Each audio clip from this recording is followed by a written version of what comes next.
Obrigado. Pode deixar aqui. Obrigado. Deus abençoe. Amados irmãos, graça e paz. A gente vai dar início, com a ajuda do Senhor, à ministração da palavra. Amém? Então, quero pedir aos irmãos, gentilmente, que retornem para seus lugares. Inclusive, se tiver irmão no subsolo aqui no café e etc., para a gente poder dar início, então, à ministração da palavra. Amém?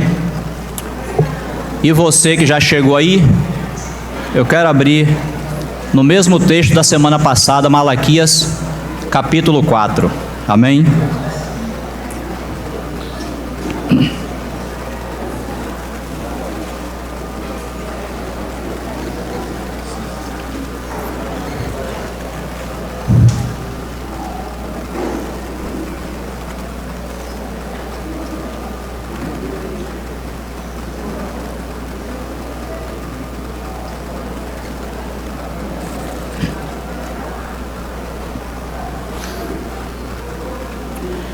Senhor, mais uma vez, entregamos esse momento nas Tuas mãos. Obrigado por estarmos na Tua presença nessa manhã, por podermos lembrar do grande amor do Senhor no partir do pão e por tudo que o Senhor tem feito e continua fazendo por nós. Bendito seja o Teu nome. Pedimos a Ti agora, humildemente, Senhor, que venha nos conduzir na ministração da palavra. O Senhor mesmo falou, através do salmista, que a exposição da Tua palavra traz luz e dá entendimento aos simples. Nós estamos aqui na Tua presença como simples, esperando de Ti a revelação, esperando de Ti o alimento, a nutrição que vem da palavra, a nutrição e a direção que o Senhor tem para os nossos corações na Tua palavra nessa manhã. O Senhor tome esse ambiente, venha também cingir nossas mentes, nos livrar de tudo aquilo que seja distração, e também todo levante, toda perturbação que venha das trevas, o Senhor repreenda em nome de Jesus, faça cair por terra. Nos edifique, Senhor, glorifique o Teu nome nessa manhã. Nós oramos e agradecemos, reconhecendo que tanto quem fala quanto quem ouve, todos nós somos dependentes do Senhor. Louvado seja o Teu nome. Irmãos, semana passada nós começamos aqui com esse texto, vamos continuar. Malaquias, capítulo 4, diz assim: Pois eis que vem o dia e arde como fornalha, todos os soberbos e todos os que cometem perversidade serão como restolho, o dia que vem os abrasará, diz o Senhor dos Exércitos, de sorte que não lhes deixará nem raiz nem ramo, mas para vós outros que temeis o meu nome nascerá o sol da justiça, trazendo salvação nas suas asas. Saireis e saltareis como bezerros soltos da estrebaria. Pisareis os perversos, porque se farão cinzas debaixo das plantas de vossos pés. Naquele dia que prepararei, diz o Senhor dos Exércitos. Lembrai-vos da lei de Moisés, meu servo, a qual lhe prescrevi em Horebe para todo Israel, a saber, estatutos e juízos. Eis que eu vos enviarei o profeta Elias, antes que venha o grande e terrível dia do Senhor.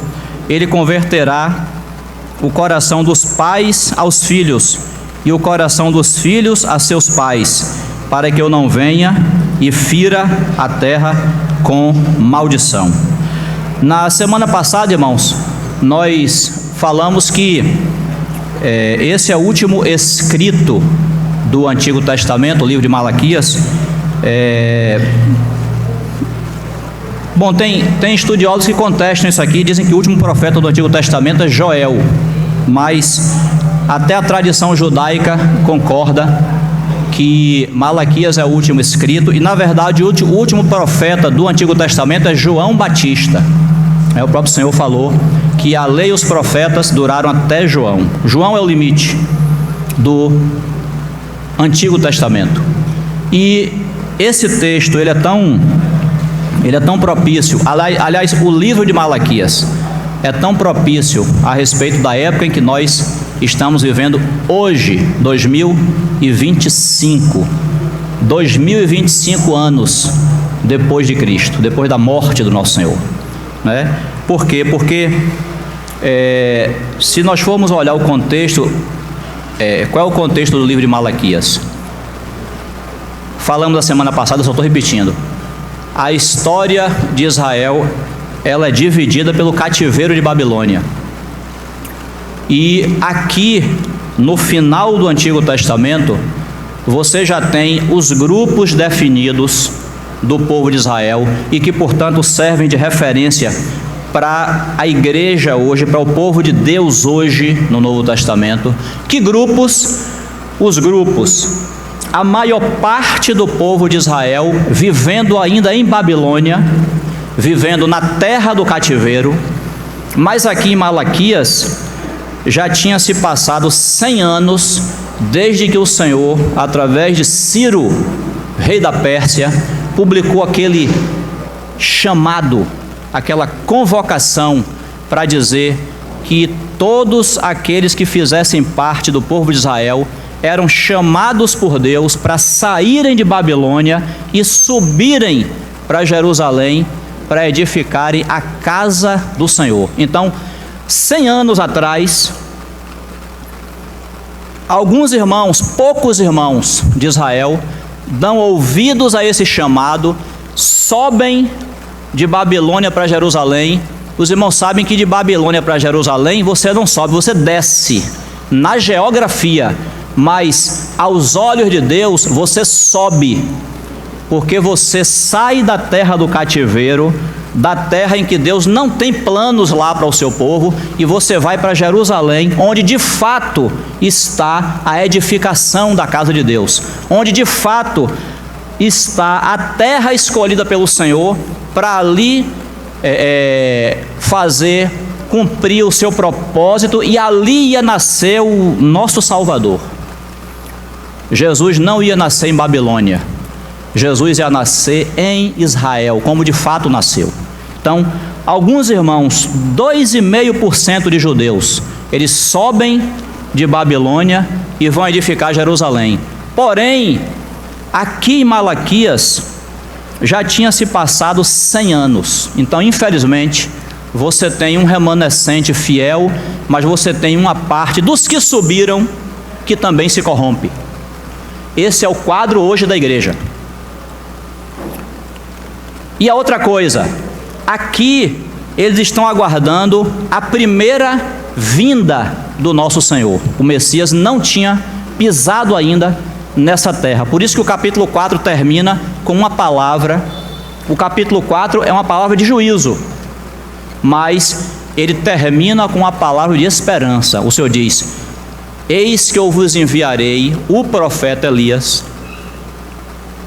E aí nós lemos a semana passada, nós descobrimos no Novo Testamento, livro de Lucas e nos outros evangelhos, que o profeta Elias, a quem o Senhor se refere, na verdade é João Batista. O Senhor promete que antes da vinda do Senhor, antes do juízo do Senhor, ele enviaria uma palavra de arrependimento.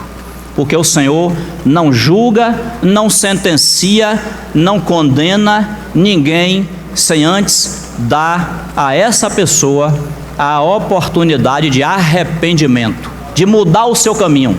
Então, embora o capítulo seja uma palavra de juízo pesada, é o grande e assustador dia de Yahvé, mas ele termina, o Antigo Testamento termina com um escrito de esperança. Antes de julgar a terra, eu vou enviar uma palavra de arrependimento. Hoje é assim.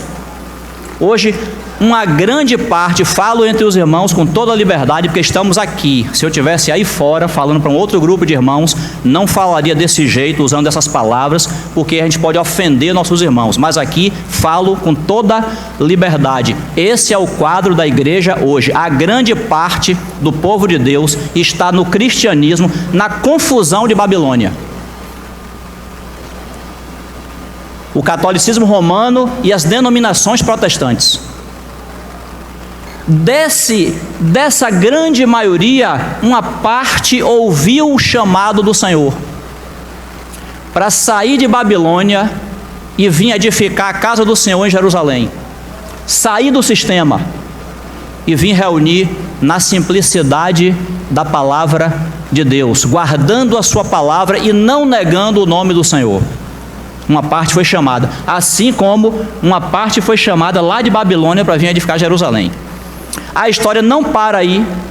Infelizmente, parte desses irmãos que subiram para edificar, eles também se corrompem.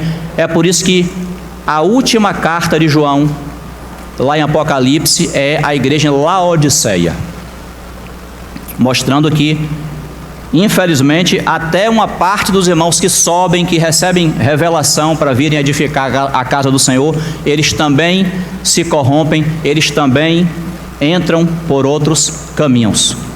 Esse é o quadro de 2025, é o quadro profético desse tempo aqui de Malaquias. Mas, irmãos, a Bíblia termina aqui no Antigo Testamento com a palavra de arrependimento. A gente leu, aliás, com a palavra de esperança. A gente leu então, me ajude aí, Lucas capítulo 1. Vamos ler aqui brevemente, repetir na verdade. O relógio ali já foi, né? Tem que ser o do celular. Lucas capítulo 1.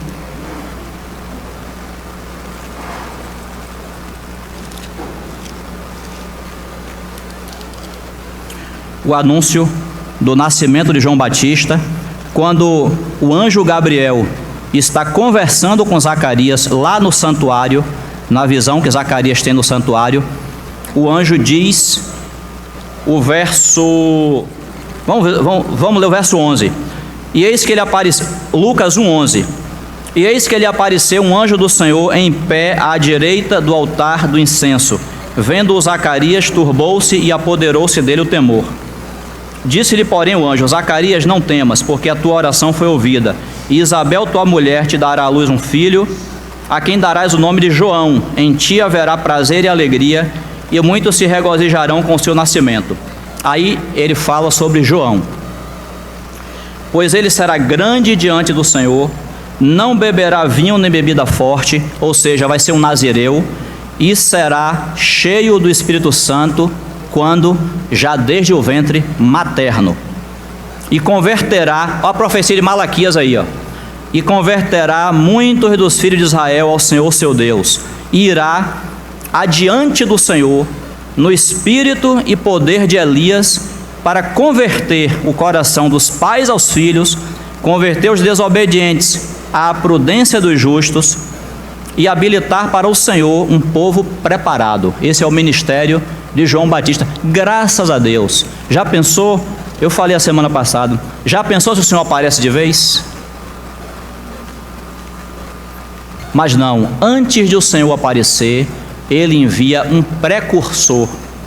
Ele envia alguém que o precede para poder, como diz aqui, habilitar para o Senhor um povo preparado. Aí João vem, Claro que depois vai ser anunciado aqui o nascimento do nosso Senhor, do nosso Salvador, mas aqui, vamos ler aqui o capítulo 3. Capítulo 3, verso 1. No 15º ano do reinado de Tibério César, sendo Pôncio Pilatos governador da Judéia, Herodes, tetrarca da Galileia, seu irmão Filipe, tetrarca da região da Itureia, e Traconites e Lisânias, tetrarca de Abilene, sendo sumos sacerdotes Anás e Caifás, veio a palavra de Deus a João, filho de Zacarias, no deserto.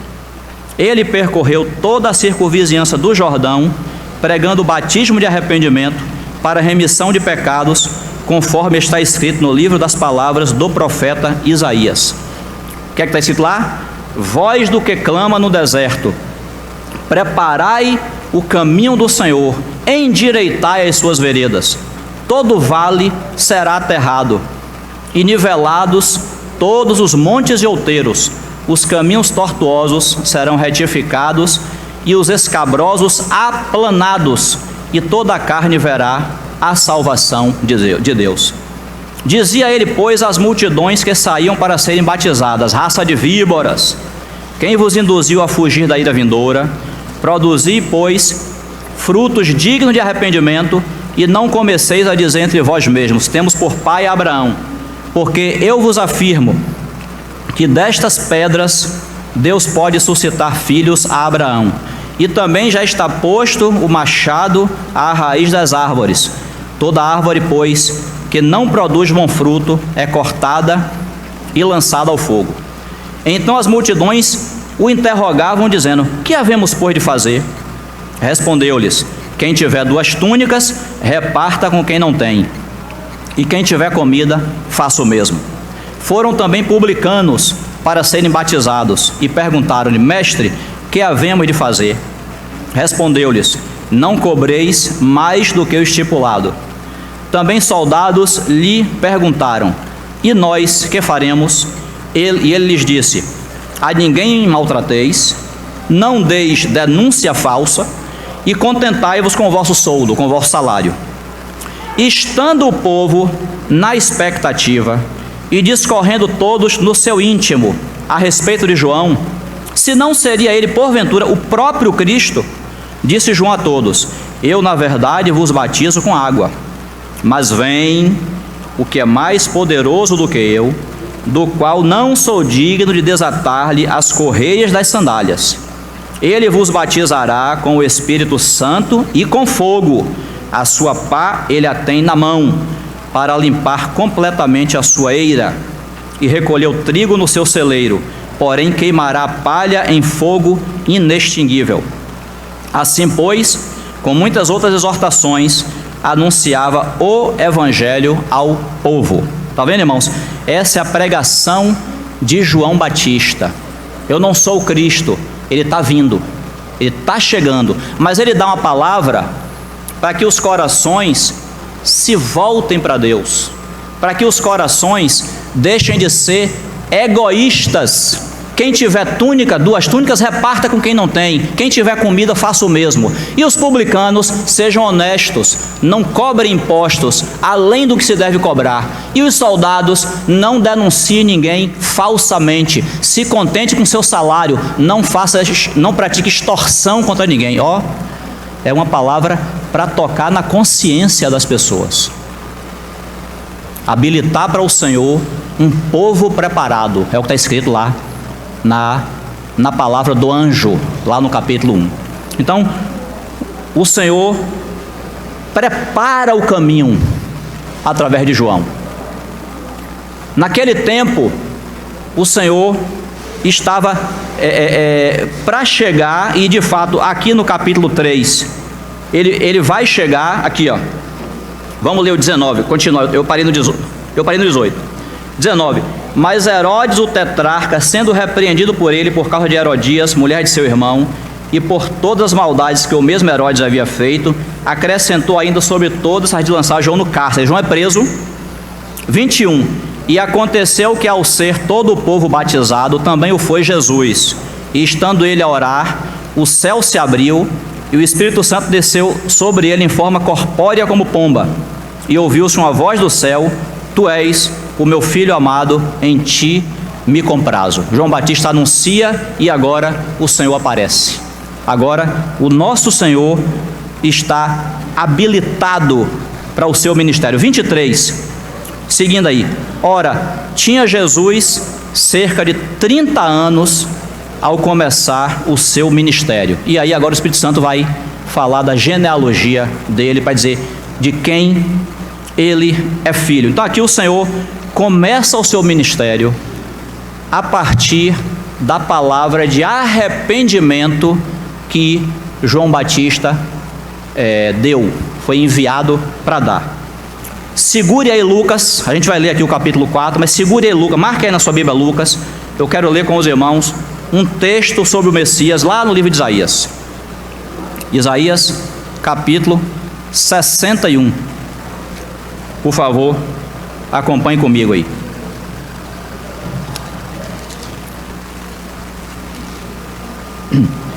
Isaías capítulo 61, verso 1.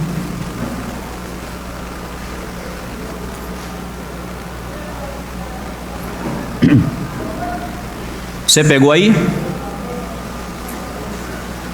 Isaías 61, verso 1. o Espírito do Senhor Deus está sobre mim, porque o Senhor me ungiu para pregar boas novas aos quebrantados.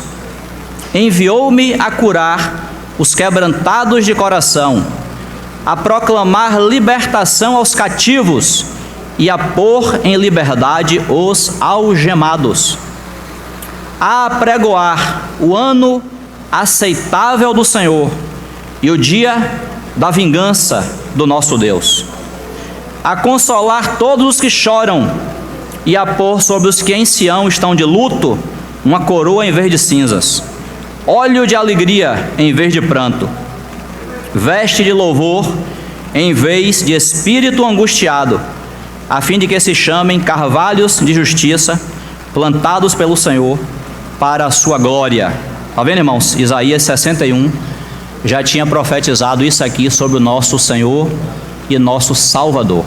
Agora, se você marcou aí, volte para Lucas capítulo 4 comigo. O Senhor tinha iniciado o seu ministério. Acompanhe, não vou ler não, você está lendo aí, você está com a Bíblia diante de você aí.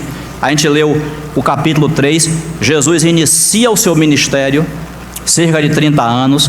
Aí você tem a genealogia dele aqui, no final do capítulo 3. Capítulo 4, ele vai passar pela prova, lá, pela tentação no deserto. No início do capítulo 4, do 1 até o 13, ele é tentado pelo diabo lá no deserto. E no capítulo 14, lá vai ele, então, no versículo 14, é capítulo 4, verso 14, na sequência aí. Então, ou seja, depois que passou a tentação lá no deserto, Jesus, no poder do Espírito, regressou para a Galileia, e a sua fama correu por toda a circunvizinhança, e ensinava nas sinagogas, sendo glorificado por todos. Ele estava na Judéia, onde ele foi batizado por João. Agora, ele passa pela tentação no deserto, volta para Galileia, a terra dele. E aí ele entra na sinagoga, 16, verso 16. Indo para Nazaré, onde fora criado, entrou num sábado na sinagoga, segundo o seu costume. Está vendo? Jesus frequentava a sinagoga. E levantou-se para ler. Ele seria o orador naquele dia. Ele seria quem traria a palavra naquele dia. Levanta-se para ler. Então lhe deram o livro do profeta Isaías. Está vendo? A gente leu agora Isaías. Deram a ele o livro rolo do profeta Isaías. E abrindo o livro, achou o lugar onde estava escrito. Esse que a gente acabou de ler. O Espírito do Senhor está sobre mim, pelo que me ungiu para evangelizar os pobres, enviou-me para proclamar libertação aos cativos e restauração da vista aos cegos, para pôr em liberdade os oprimidos e apregoar o ano aceitável do Senhor. Tendo fechado o livro, devolveu-o ao assistente e sentou-se. E todos na sinagoga tinham os olhos fitos nele. Então passou Jesus a dizer-lhes: hoje se cumpriu a escritura que acabais de ouvir. Irmãos, eu fiz questão de ler primeiro o texto de Isaías, para depois ler a citação aqui no Evangelho. Nós aprendemos isso desde o início, que o Senhor, ele vai ler o livro de Isaías 61, mas ele para na primeira metade do versículo 1. Ele diz: e apregoar o ano aceitável do Senhor. Porque lá em Isaías, você leu comigo, a sequência do versículo fala assim: e o dia da vingança do nosso Deus. Mas ele não leu essa parte. Ele para dizendo que ele veio anunciar o ano aceitável do Senhor. Ele não estava ali naquele momento para trazer juízo sobre as pessoas. Ele a Bíblia é cirúrgica. Eles fecham o livro na primeira metade. do versículo 2.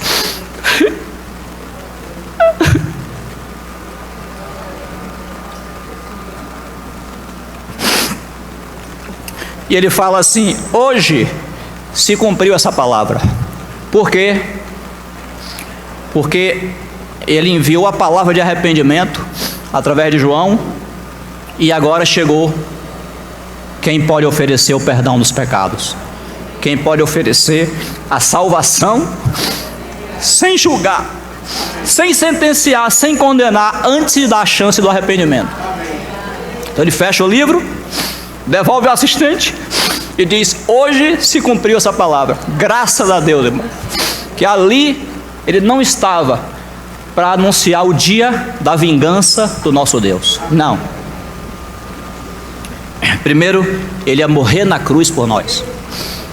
Aí, aquele versículo famoso, nós citamos, João 3,16, diz assim: diga comigo: porque Deus amou o mundo de tal maneira que deu o seu Filho unigênito, para que todo aquele que nele crê não pereça, mas tenha a vida eterna.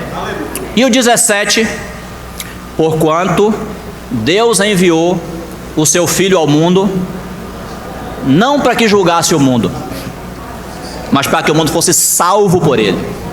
Esse era o Espírito do Senhor aqui no seu ministério. Ele ia falar de juízo, de condenação, de lago de fogo depois, mas ali ele estava para anunciar o ano aceitável do Senhor. E aí, irmãos, obrigado. O Senhor veio e só quero ler com os irmãos aqui um texto de João capítulo 1.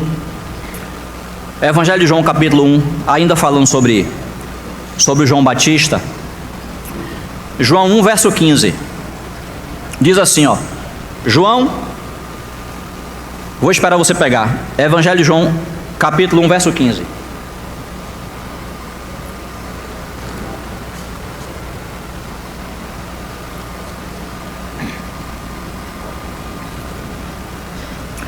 João testemunha a respeito dele e exclama: este é o de quem eu disse, o que vem depois de mim tem contudo a primazia, porquanto já existia antes de mim.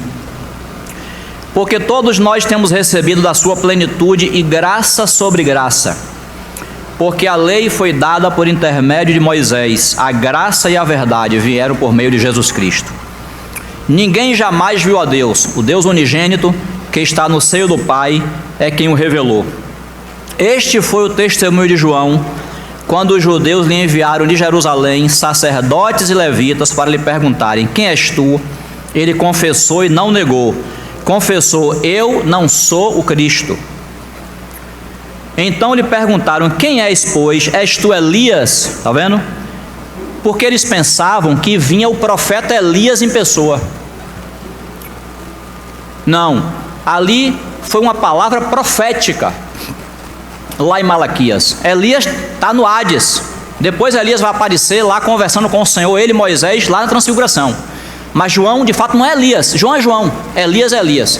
És tu Elias? Não. Ele disse: não sou. És tu o profeta? Respondeu: não. Disseram-lhe, pois: declara-nos quem és, para que demos resposta àqueles que nos enviaram. Que dizes a respeito de ti mesmo? Então ele respondeu: eu sou a voz do que clama no deserto, endireitai o caminho do Senhor, como disse o profeta Isaías. Então, irmão, olha só, João vem no espírito e poder de Elias, como o anjo profetizou lá, porque Elias, só estou repetindo, falei a semana passada isso, Elias era o profeta brabo. Você vai ler a profecia o texto lá que se refere a Elias lá em 1 Reis. Elias ora por 3 anos e meio não tem chuva. Ele fala, ó, segundo a minha palavra, não vai ter chuva aqui. Aí dá um rebuliço terrível, porque sem água a cidade não consegue se mover, Israel não consegue se mover. Uma seca terrível, segundo a palavra de Elias. Elias chama os profetas de Baal, faz o desafio. O Senhor responde com fogo, queima. Ele manda pegar 450 profetas de Baal, matar todo mundo. Elias está lá no monte, o rei manda chamar ele.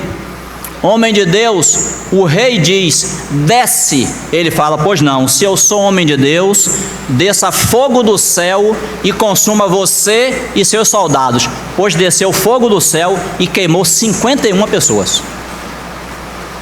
Veio o segundo, a mesma coisa. Homem de Deus, o rei diz, desce depressa. Ah é? Se eu sou homem de Deus, desça fogo do céu e consuma você e seus soldados. Pois de novo desceu fogo do céu, mais 51 pessoas queimadas com fogo. Elias era assim. Aí veio o terceiro, se humilhou. Oh, homem de Deus, seja preciosa a minha vida perante teus olhos. Já queimou mais de 100 pessoas aí antes de mim. Aí o Senhor fala com Elias, vá com ele. Mas se chegasse na brabeza com Elias, recebia fogo. Então João Batista vem no espírito e poder de Elias, para poder ser ousado, para poder dizer assim, vocês são raça de víboras, cobras venenosas, todo mundo distante de Deus aí. João, mas ele não é Elias. Está vendo? O diabo fica usando isso para poder dizer que eles são a mesma pessoa. João e Elias. Não, João é João, Elias é Elias. Mas foi anunciado que ele viria no espírito e poder de Elias, para preparar o caminho do nosso Senhor. Irmãos, o que é que nós vemos aqui nesse quadro das Escrituras? Temos tempo aí. É que para o povo aguardar a primeira vinda do Senhor, antes de o Senhor pisar nessa terra, foi enviada uma palavra de arrependimento. Foi ou não foi? Hoje eu e você, a igreja do Senhor, está aguardando a segunda vinda do nosso Senhor. É ou não é? O Senhor vai voltar. A gente acabou de partir o pão aqui, e a Bíblia diz, os irmãos citaram aqui, todas as vezes que comerdes este pão e beberdes o cálice, anunciais a morte do Senhor até que ele venha. Então todo partir do pão aponta, todo partir do pão sinaliza que a gente está aguardando o Senhor voltar. Todo partir do pão aponta para a volta do Senhor. Ele já veio para anunciar o ano aceitável do Senhor. Mas agora, para os crentes e para os incrédulos, ele voltará novamente para anunciar o dia da vingança do nosso Deus. É como nós pregamos e nós sabemos. O Senhor veio como Salvador, primeira vinda. A segunda, ele vem como juiz. Há uma profecia lá em Malaquias que fala, leia comigo lá no capítulo 3. Volte lá, por favor, para Malaquias capítulo 3. A gente leu 4, não foi? Bora ler o 3 agora. Malaquias capítulo 3, verso 1.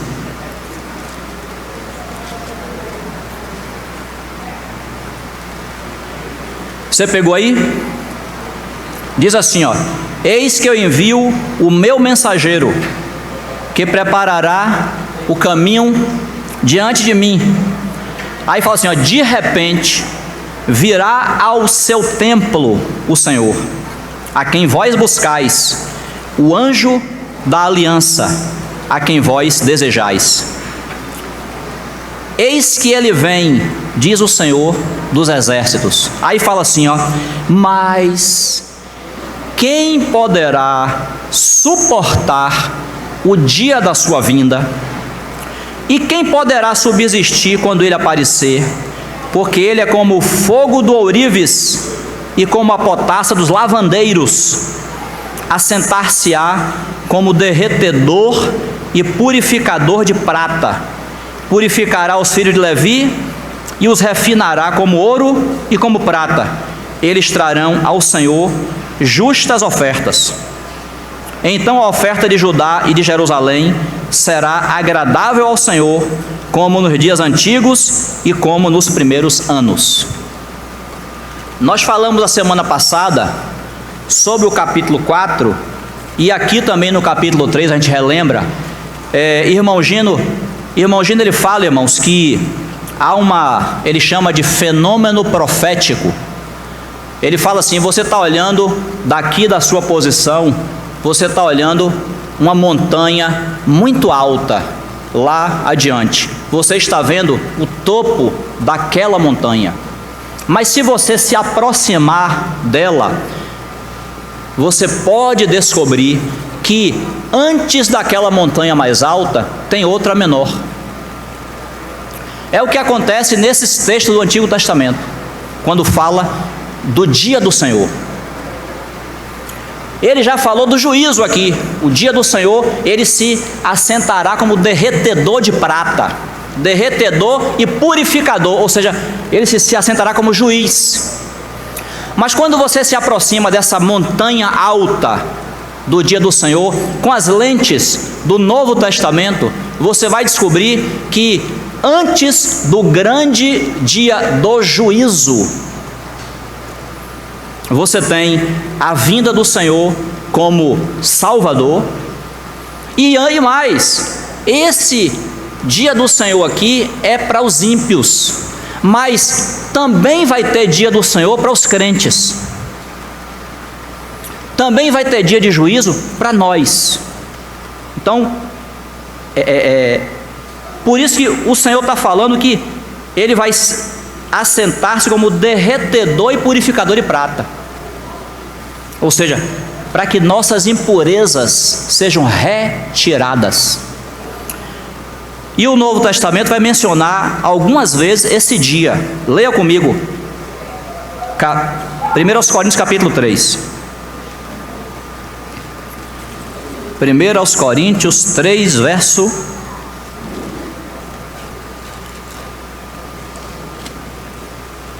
10.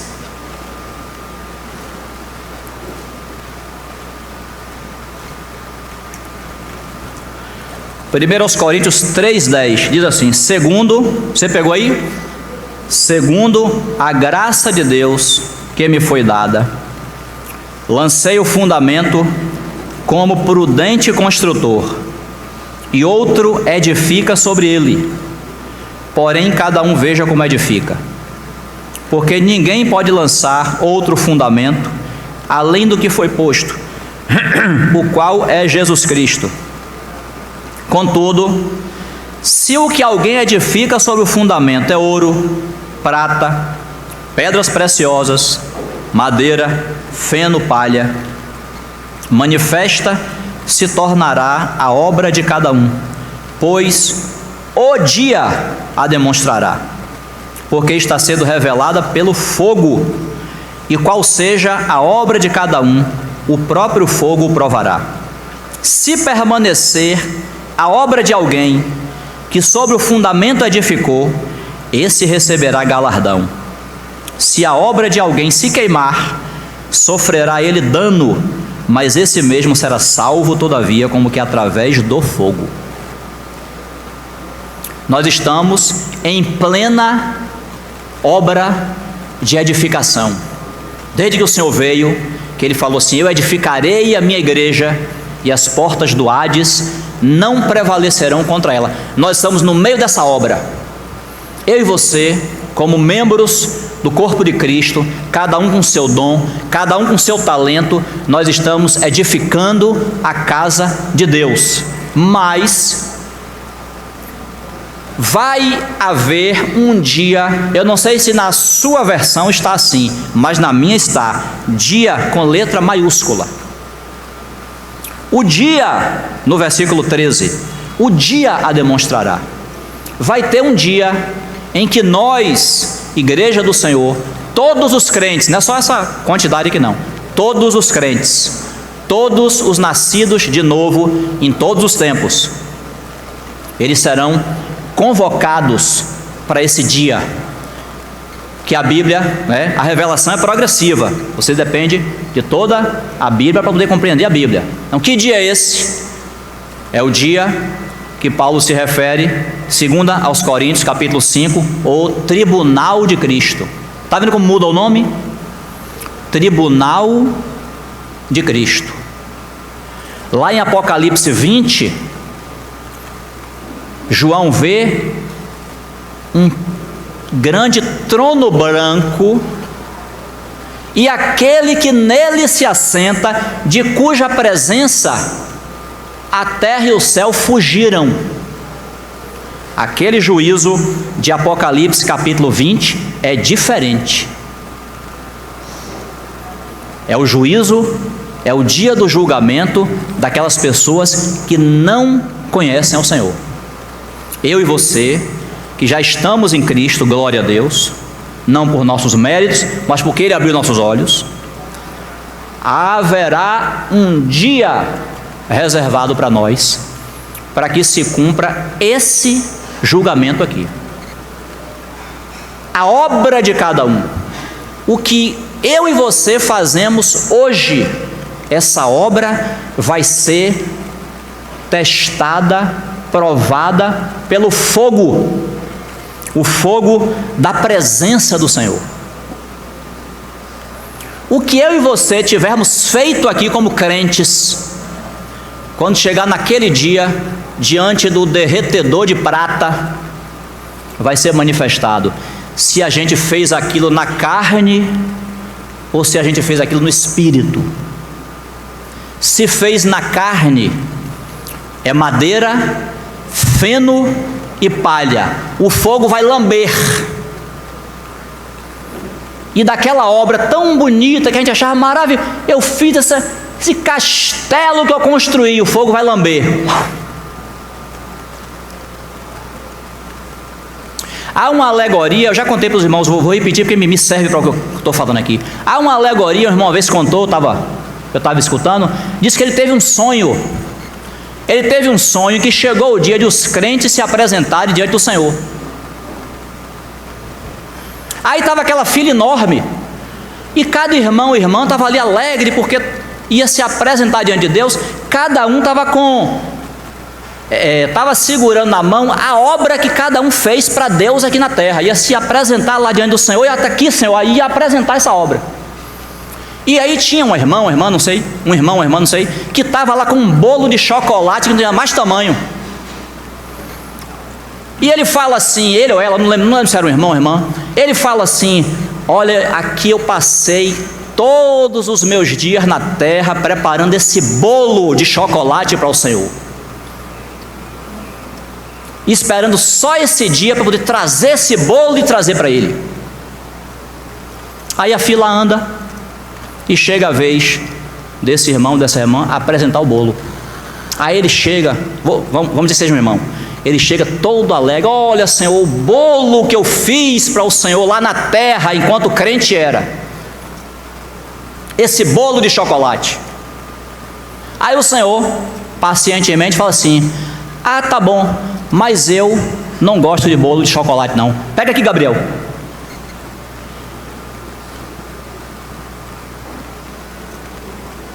Pergunta: para que serviu passar todo o tempo na terra fazendo um bolo de chocolate, se o Senhor não gostava de bolo de chocolate?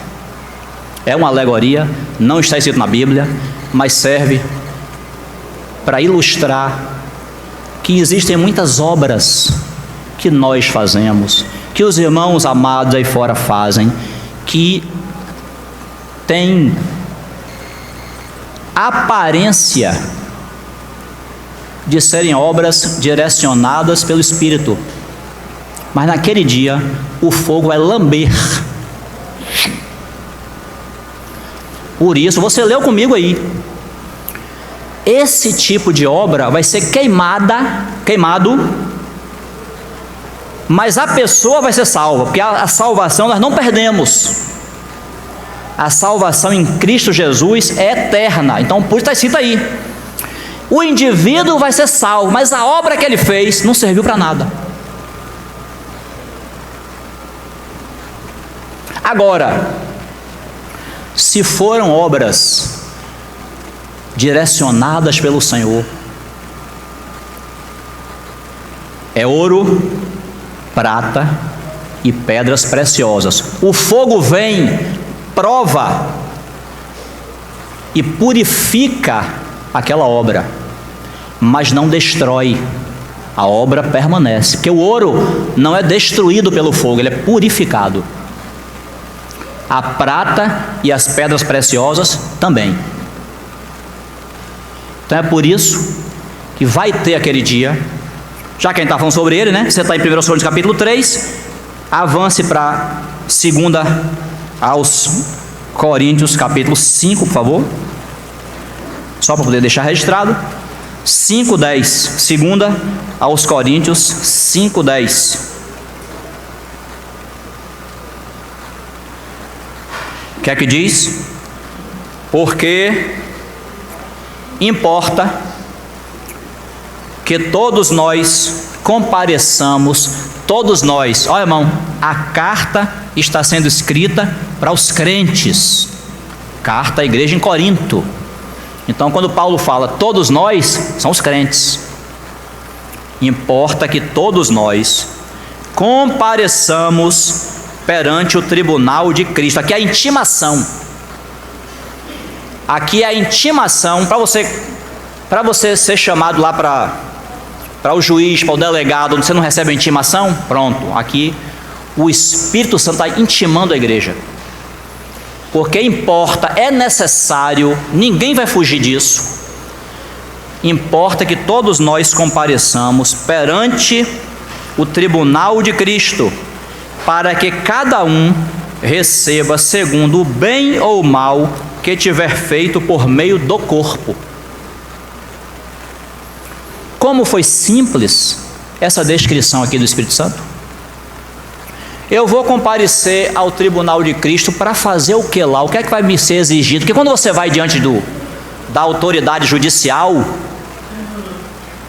é porque pesa alguma acusação sobre você, ou você precisa dar algum esclarecimento para ela.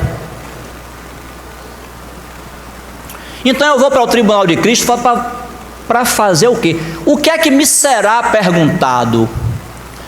O que me será arguído? Isso aqui.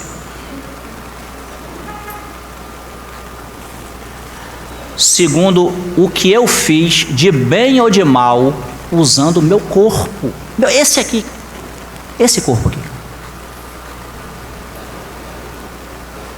Então, irmãos, é por isso, e a gente vai avançar, que antes da segunda vinda do nosso Senhor, essa que nós estamos aguardando, Deus também vai enviar uma palavra de arrependimento. Assim como Ele enviou João Batista para preparar o coração do povo para a primeira vinda do Senhor, Ele também vai usar seus profetas, seus apóstolos, e aqui eu vou dizer a você, Pedro e João,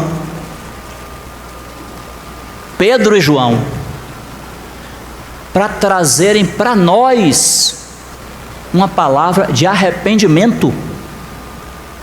Porque se o Senhor aparecer aí de repente, do jeito que nós estamos fritos.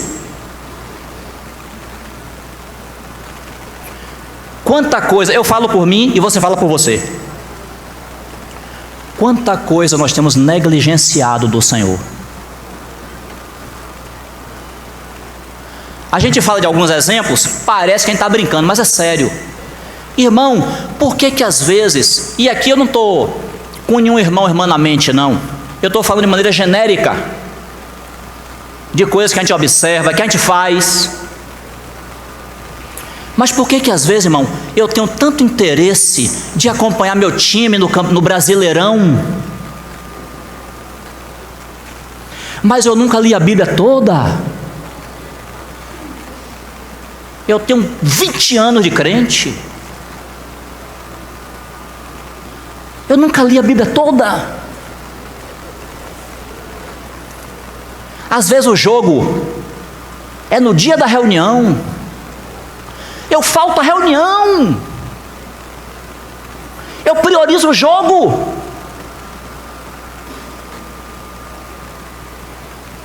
Eu priorizo compromissos sociais, sejam eles quais forem, mas a reunião está acontecendo. Os irmãos estão desfrutando da palavra do Senhor, ou estão orando, e eu estou lá no meu compromisso social. Às vezes uma dor de cabeça me impede de vir para a reunião, mas não me impede de trabalhar. Eu vou trabalhar, pode estar chovendo canivete, como eu aprendi aí fora, mas eu vou trabalhar. Eu vou ou não vou? Eu vou, porque dependo do meu trabalho para o meu sustento. Mas eu não enxergo que eu dependo de viver a vida cristã, das reuniões, da palavra, da oração, da comunhão com os irmãos, para me sustentar espiritualmente. Eu não entendo isso. Irmão César Conélia, não sei se foi na conferência nossa, porque a gente estava ouvindo lá algumas mensagens dele. Confesso que agora eu não me lembro, mas você deve lembrar. Não sei se foi nessa conferência nossa aqui, ou se foi alguma palavra que ele deu. Ele falou assim: irmão, você não ouve a voz de Deus. Ele fala, você não ouve. Ele fala, você não ouve. Ele fala, eu não ouço. Aí ele manda uma dor. Ele manda uma dor. A dor é misericórdia dele, para ver se a gente acorda. Porque eu tenho muitas vezes interesse por tantas outras coisas. É como o irmão falou, falando para os jovens e para todos nós. Naquele dia, o irmão falou isso, naquele dia as redes sociais testemunharão contra nós. Testemunharão o quê? De que o fato de eu não ter separado tempo para oração e para ler a Bíblia não foi falta de tempo. Não foi, porque eu tinha tempo para ficar 1 hora nas redes sociais, 2 horas, 3 horas. Eu trabalhei com uma menina, uma colega de trabalho. Naquele tempo não existia ainda o WhatsApp, já tinha internet já. Ela me contou que ela, naquele tempo era com, sabe, SMS, que você passa o SMS aqui, a pessoa recebe lá, ela devolve. Ela passou a noite, ela varou a madrugada conversando com uma pessoa por SMS. Aí uma pessoa dessa se converte, aí acorda domingo de manhã: ah, eu estou cansada, eu trabalhei a semana toda, não vou para a reunião hoje não. Porque Deus entende, né, irmão, meu coração. Deus é um Pai bondoso. E é mesmo. Deus é um Pai amoroso. Sim, é mesmo. Mas aí eu pergunto: Deus entende quando eu deixei de fazer a vontade dEle, quando eu deixei de fazer meu dever de casa? Qual é o dever de casa, Luciano?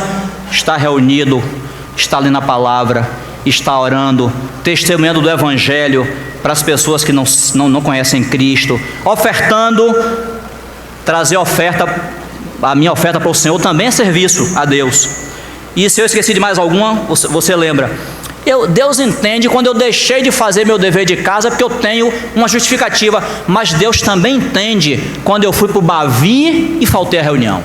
Deus também entende. Deus também entende. Então a grande verdade é como um amado irmão entre nós falou, essa frase não está escrita na Bíblia, mas eu memorizei. Um irmão entre nós, está sentado aqui, ele falou, sabe o que é que acontece, irmãos?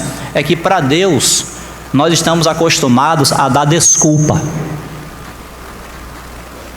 Para o patrão, você não dá desculpa. Para a sua família, muitas vezes você não dá desculpa. Mas para Deus você dá, porque Deus é amor, porque Deus me compreende, porque Deus é um pai amoroso. Aí sabe o que acontece? Isso pode virar negligência na vida cristã.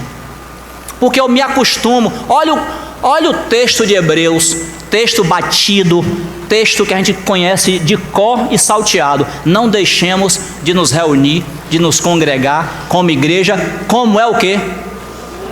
Costume de alguns. A gente se acostuma, irmão.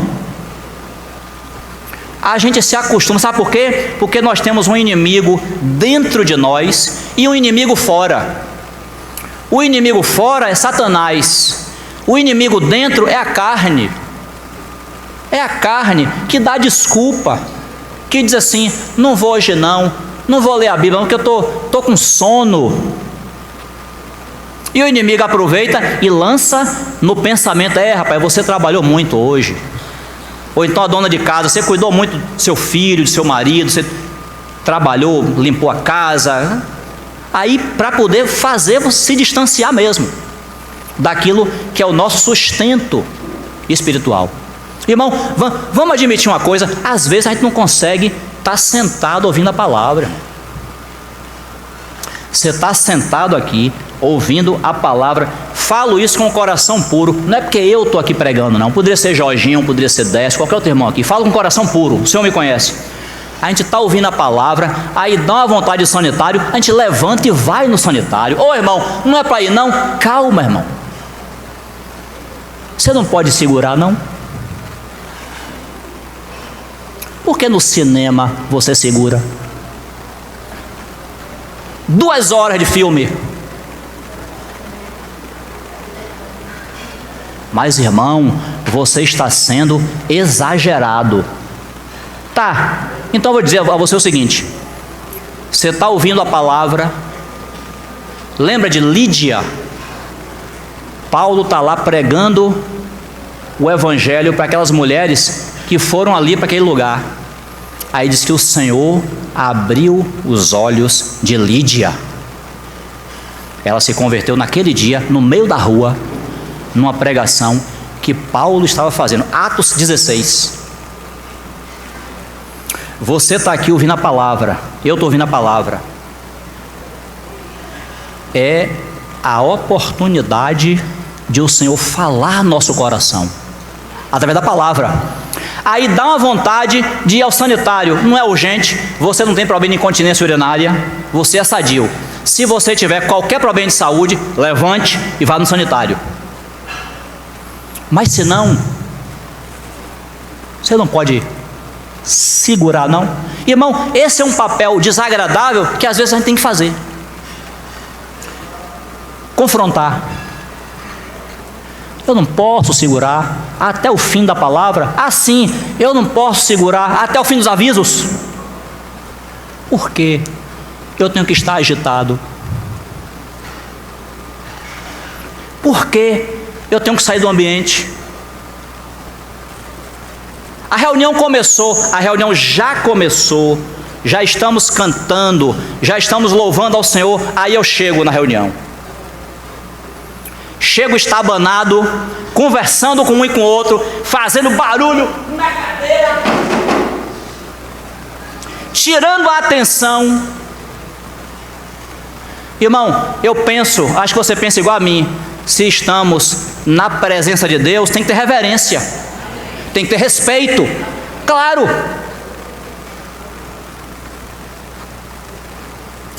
Aí são por essas pequenas, grandes coisas que nós estamos aguardando a volta do Senhor, mas Ele tem que enviar antes uma palavra de arrependimento. Sabe o que é arrependimento? Você sabe. Arrependimento, para uma criança entender,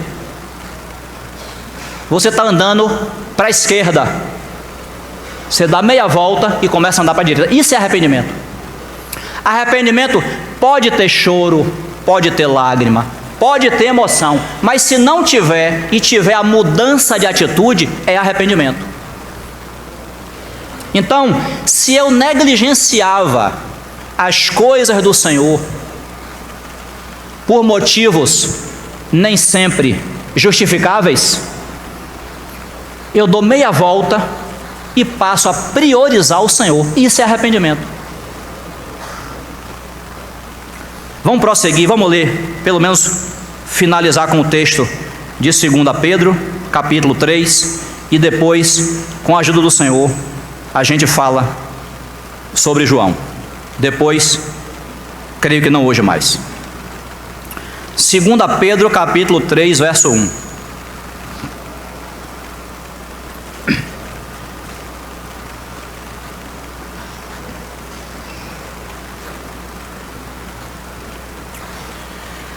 Amados, 2 Pedro 3:1. Amados, esta é agora a segunda epístola que eu vos escrevo.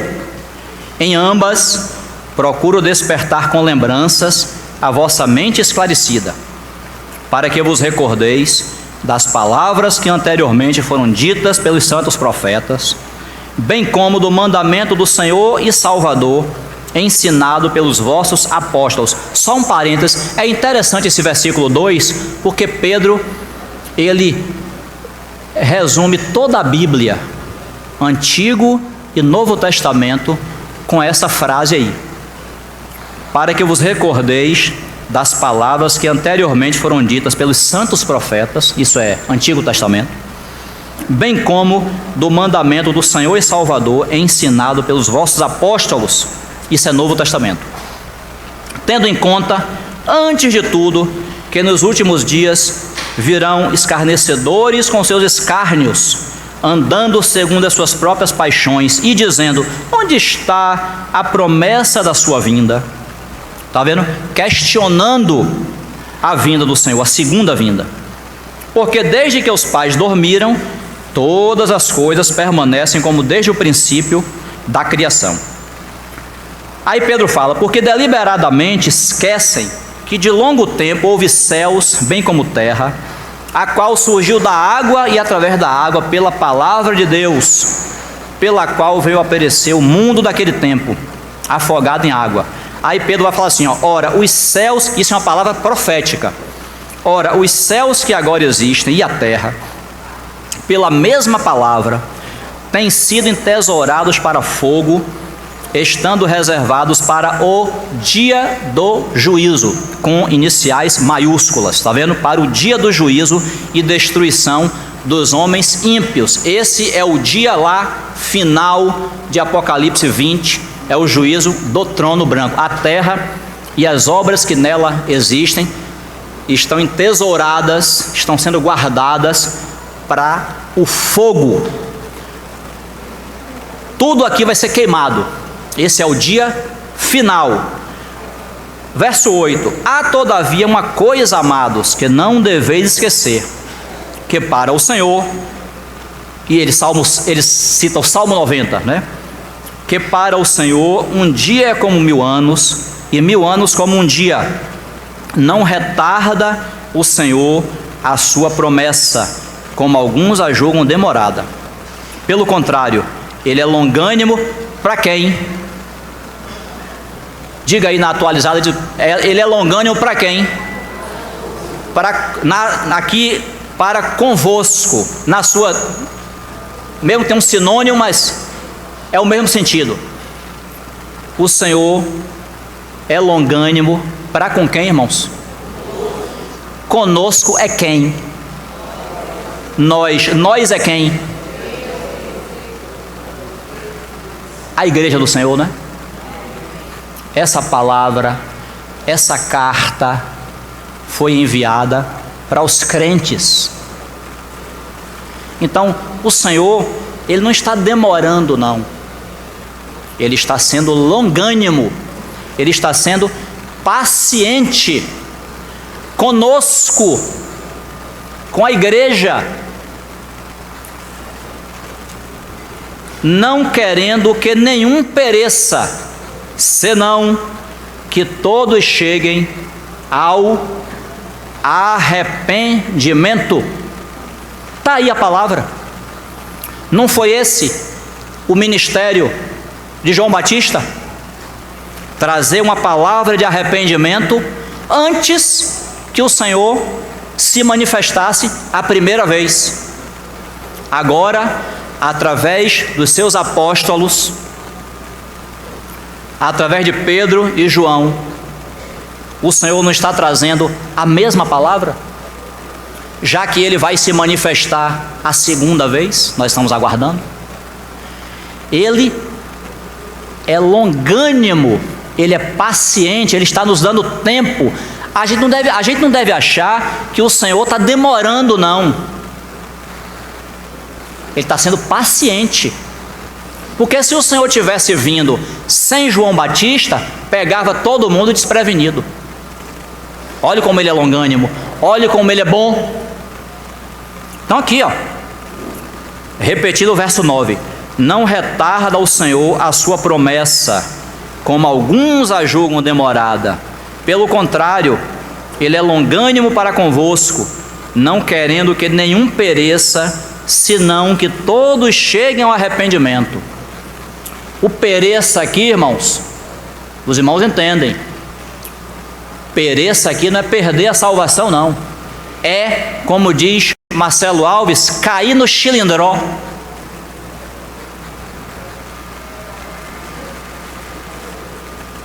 Trevas exteriores, que nas parábolas de Mateus, muitos confundem com ser condenado e para o lago de fogo. Não. Trevas exteriores, dano da segunda morte, são juízos que o Senhor vai aplicar aos crentes, sem lançá-los no lago de fogo.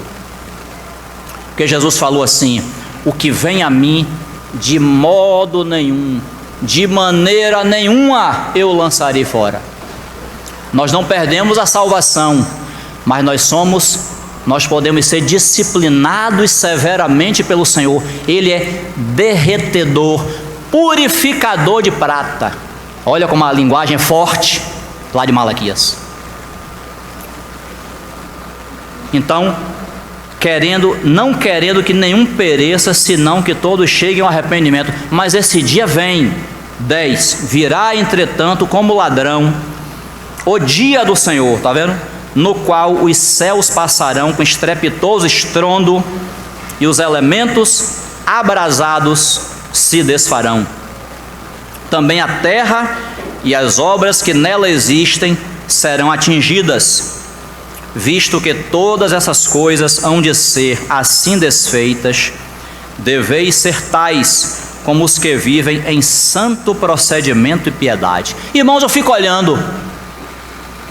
Às vezes, nós temos uma curiosidade por profecias, por escatologia.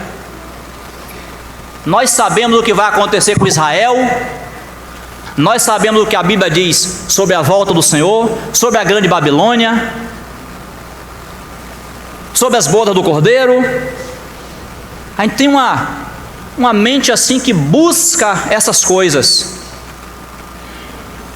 Mas aqui está dizendo, verso 11: visto que todas essas coisas hão de ser assim desfeitas, deveis ser tais como os que vivem em santo procedimento e piedade. O conhecimento da escatologia, da palavra profética, tem que levar a gente a se voltar mais para o Senhor.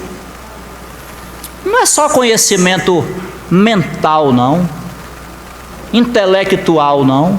De fato, está escrito, está revelado, é para a gente conhecer a escatologia, a profecia. Não é proibido, não. Mas que efeito isso produz em nós?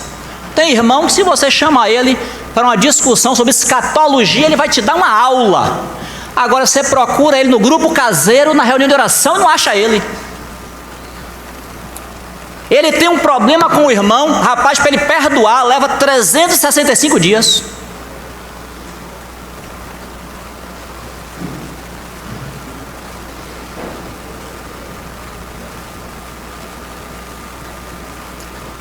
Se vocês sabem dessas coisas, vocês deveriam ser como aqueles que vivem santo procedimento e piedade, esperando e apressando a vinda do dia de Deus, por causa do qual os céus incendiados serão desfeitos. Vai ser um incêndio no universo.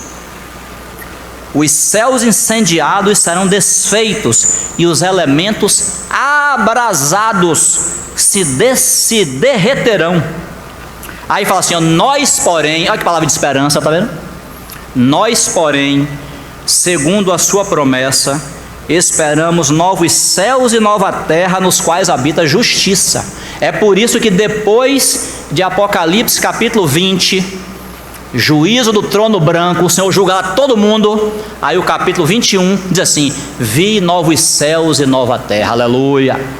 Está vendo? Essa profecia de Pedro aqui se cumpre entre o capítulo 20 e o 21 de Apocalipse, porque no capítulo 21 já inicia João falando assim, vi novos céus e nova terra. Está vendo? Mas ó, verso 14, não terminou não, cadê o horário aqui? Jesus adianta. Verso 14. Por essa razão, pois, amados, está vendo, irmãos? Palavra de arrependimento, de dar meia volta. Por essa razão, pois, amados, esperando estas coisas, ou seja, você sabe o que vai acontecer, empenhai-vos, se esforcem. Às vezes falta esforço da nossa parte. Empenhai-vos, esforçai-vos. Ô irmão, mas se eu me esforçar é religião, mas se eu me esforçar é carne, não é não, irmão? Você já recebeu graça do Senhor para se esforçar, você já recebeu força do Espírito Santo para se empenhar, já tem graça depositada. Não é na sua força que você vai se esforçar, não, é na que você recebeu. Por isso que com toda a liberdade, a Bíblia fala, esforçai-vos, empenhai-vos, porque você é que nem Elias. O anjo acorda Elias e manda Elias comer. Mas Senhor, eu queria morrer. Coma aí, Elias. Diz que Elias pediu a morte e foi dormir. Aí o anjo acorda ele e mostra a refeição maravilhosa. Mas Senhor, eu queria morrer. Coma aí, Elias. Acabou, vai lá comer. Aí ele come e volta para dormir, coitado. Se levanta, come de novo. Olha como Deus é maravilhoso. Vamos dar uma comida, vou dar uma comida a meu servo, porque ele estava precisando comer, estava precisando se alimentar. Está estressado ele. Aí a Bíblia fala, 2 Reis, capítulo, salvo engano, 18 ou 19, depois você vê lá, que com a força daquela comida, Elias caminhou 40 dias. Irmão, você tomou café, se você não estiver jejuando hoje, você tomou café mais ou menos 7 da manhã hoje, 7, 6 e meia, não sei, meio-dia, você já quer almoçar já, quer ou não quer? Meio-dia. Elias caminhou 40 dias com a força daquela comida. Irmão, Deus já te deu comida já. Você está de pé aí, não é porque você é forte, não é porque Deus já te fortaleceu. Então, com toda a liberdade, Pedro, pelo Espírito, fala assim, ó: por essa razão, pois, amados, esperando estas coisas, empenhai-vos, se esforce. É por isso que a gente tem que falar coisas práticas como essa. Eu estou aqui na reunião, dá vontade de ir ao sanitário, de ir ali fazer o número 1, se for o número 2 pode ser problema, pode ser um mal-estar intestinal. Eu não estou falando disso não. Não estou falando de problema de saúde não, estou falando de normal. Eu estou aqui com ar-condicionado então, ó, dá um friozinho, Às vezes dá uma vontade de ir ao sanitário fazer o número 1. Eu seguro, porque a reunião está em curso. Vai ter um intervalo de 10 minutos, eu vou lá para a fila do banheiro para poder fazer meu número 1.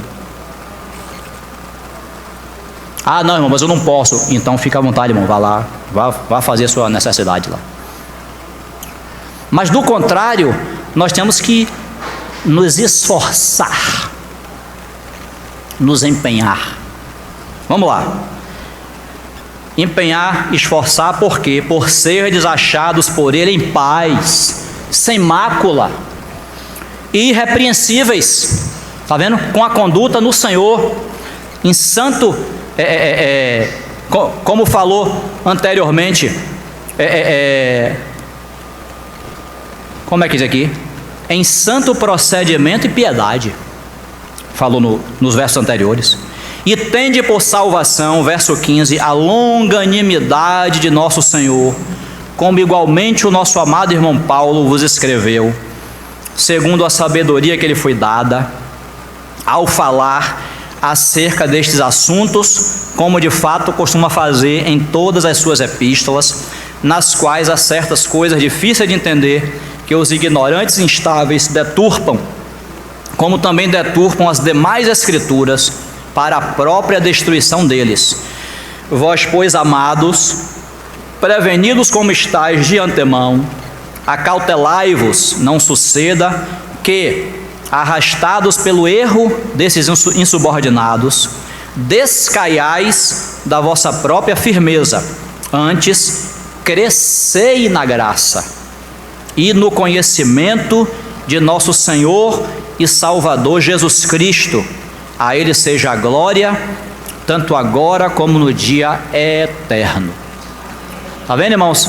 A gente vai encerrar aqui, mas essa é a palavra de arrependimento que Deus está enviando através do seu servo, antes de o nosso Senhor se manifestar pela segunda vez. Porque agora Ele vem como juiz, juiz para os crentes, juiz para os que não conhecem o Senhor. Mas antes, Ele nos dá oportunidade. Ao invés de vocês viverem da forma como muitos estão vivendo, cresçam na graça, cresçam no conhecimento de nosso Senhor e Salvador Jesus Cristo. Há uns dias, há uns meses, Jorginho estava aqui falando sobre epignoses, o pleno conhecimento. O conhecimento que eu e você tivemos do Senhor quando nos convertemos é a luz do primeiro dia lá em Gênesis. Haja luz, ô glória, a gente se converteu, mas ali é a luz do primeiro dia. Quando chega no quarto dia, a luz fica mais palpável. A luz vem através do sol, da lua e das estrelas. Isso é o que? A luz se tornou mais próxima. A luz se tornou mais palpável, nosso relacionamento com Ele aumentou. Epignoses, pleno conhecimento. Você recebeu e eu o conhecimento do Senhor quando nos convertemos. Agora Ele quer nos conduzir ao pleno conhecimento. O que é que diz lá em Timóteo? O qual, se referindo a Deus, o qual deseja que todo homem seja salvo e chegue ao pleno conhecimento da verdade. Esse é o nosso alvo, essa é a nossa meta. Não podemos parar. Cresçam na graça, essa é a palavra. Amém, irmãos? E Jesus Cristo é o Senhor. 12:3, perdão. Vamos orar. Permitindo Deus, a gente continua. Ainda há um outro assunto lá para o domingo que vem, se assim o Senhor permitir. Nos ajude, Senhor, em nome de Jesus, a dar ouvidos à Tua palavra, e naquilo em que precisamos de arrependimento, de conserto, o Senhor mesmo nos conceda fazê-lo na Tua presença. Nós agradecemos ao Senhor por estarmos expostos à Tua palavra nessa manhã. Bendito seja o Teu nome. Que o Senhor continue nos falando em nome de Jesus.